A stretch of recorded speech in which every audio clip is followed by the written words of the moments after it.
દક્ષિણ ગુજરાતમાં મેઘમહેર જોવા મળી રહી છે। છેલ્લા 3 દિવસથી સુરત જિલ્લામાં ધોધમાર વરસાદ વરસી રહ્યો છે। ત્યારે આજે પણ સુરત શહેરમાં વહેલી સવારથી જ વરસાદી માહોલ છે। કાળા ડિબાંગ વાદળો સાથે વહેલી સવારથી જ વરસાદ વરસી રહ્યો છે। તાપી નદીમાં નવા નીર આવતા સુરતનો વિયરકમ કોઝવે પણ ઓવરફ્લોની નજીક છે, જેથી વાહન વ્યવહાર માટે બંધ કરવામાં આવ્યો છે। કોઝવેના નયનરમ્ય દ્રશ્યો જોવા મળ્યા છે।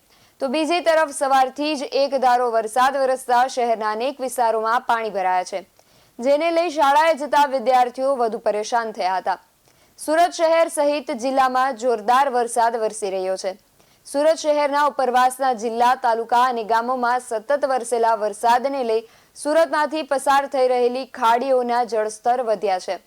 ભારે વરસાદના કારણે નદીમાં નવા નીર આવ્યા છે, તો બીજી તરફ શહેર અને જિલ્લામાં ભારે વરસાદ પડી રહ્યો છે।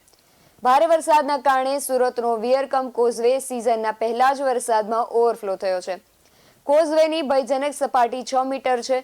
6 મીટરને પાર થતા કોઝવે ઓવરફ્લો થાય છે। કોઝવે ઓવરફ્લોથી દૂર છે ત્યારે જ વાહન વ્યવહાર માટે બંધ કરી દેવાયો છે। શહેરના અનેક લોકો વરસાદને લઈ પરેશાન થયા છે। શહેરમાં સતત ધોધમાર વરસાદને કારણે શહેરના અનેક નીચાણવાળા વિસ્તારોમાં પાણી ભરાયા છે, જેને લઈ શાળાએ જતા શહેરના અનેક વિદ્યાર્થીઓ અટવાયા હતા અને પરેશાન થયા હતા। BSN TV ન્યૂઝ સાથે પરેશ રાઠોડ, સુરત।